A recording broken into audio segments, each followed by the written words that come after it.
Students, before starting today's practical, let us learn about the distribution law. Now let us suppose we have a container containing two immiscible liquids, solvent A and solvent B. तो ये दोनों liquids जो है solvent A और solvent B वो immiscible है, एक दूसरे के साथ मिक्स नहीं हो पाते हैं। तो इसकी वजह से क्या होगा, ये एक सेपरेट लेयर फॉर्म करेंगे। ठीक है, सॉल्वेंट A जो है that is the above part और जो सॉल्वेंट B है it is this lower portion of the liquid. ठीक है, अब उसके बाद अगर हम इस इमिसिबल लिक्विड सिस्टम में अगर हम कोई सल्यूट ऐड करते हैं X, तो क्या होगा, ये सल्यूट जो है पहले एंटर करेगा A में। ठीक है, देन आफ्टर ये A से B में जाएगा और इस तरह से क्या होगा, फिर दोबारा से ये सल्यूट क्या होगा B से A में जाएगा और ये प्रोसेस जो है ये चलता जाएगा। कब तक, जब तक कि एक इक्विलिब्रियम ना सेट हो। इक्विलिब्रियम कब होगा, जब इसमें rate of transfer of this solute from A to B is equal to rate of transfer of solute from B to A। ठीक है, तो जो इनका रेट है यहाँ पे ये इक्विलिब्रियम में ना आए तब तक ये क्या करेंगे, डिस्ट्रीब्यूट होंगे। और ये जो यहाँ पे सोल्यूट कुछ पार्ट इसका A में जा रहा है, कुछ पार्ट इसका P में जा रहा है, this is known as the partitioning of this solute और डिस्ट्रीब्यूशन ऑफ दिस सोल्यूट। ठीक है, उसके बाद जब ये इक्विलिब्रियम अटेन होगा, एट इक्विलिब्रियम कंडीशन क्या होगा, जो कॉन्सेंट्रेशन होगा सल्यूट का सॉल्वेंट A में divided by concentration of solute in solvent B will be equal to a constant, और वो constant जो है हम represent करते हैं KD से। ठीक है, so C1 जो है 1 shows solvent A, 2 जो है that shows solvent B, it is equal to constant KD, और ये KD जो है it is known as the distribution coefficient और partition coefficient।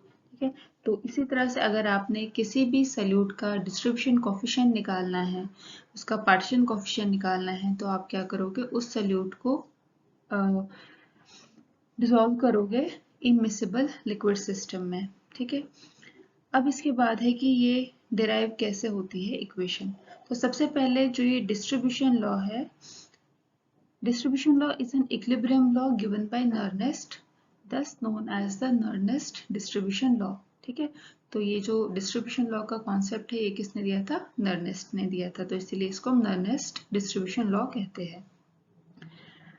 अब लेट अस सपोज हम पहले बात कर रहे हैं कि जो आपका सल्यूट है वो कहाँ को जा रहा है, सॉल्वेंट बी में, सॉल्वेंट ए से सॉल्वेंट बी में जा रहा है, तो जो उसका रेट ऑफ ट्रांसफर है, किस रेट से ये मूव कर रहा है, that depends on the concentration of that solute। ठीक है, in solvent 1।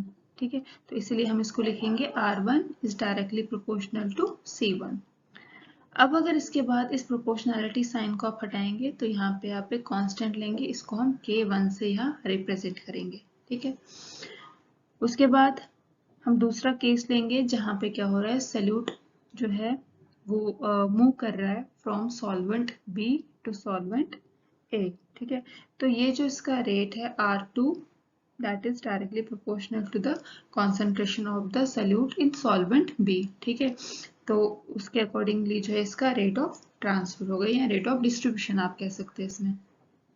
Now again when you remove this proportionality sign तो आप इसको रिप्रेजेंट करोगे K2 से।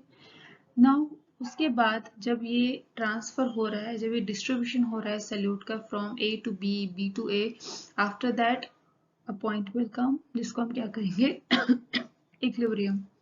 तो इक्विलिब्रियम पॉइंट पे क्या होगा, एट इक्विलिब्रियम जो रेट R1 है that will be equal to R2।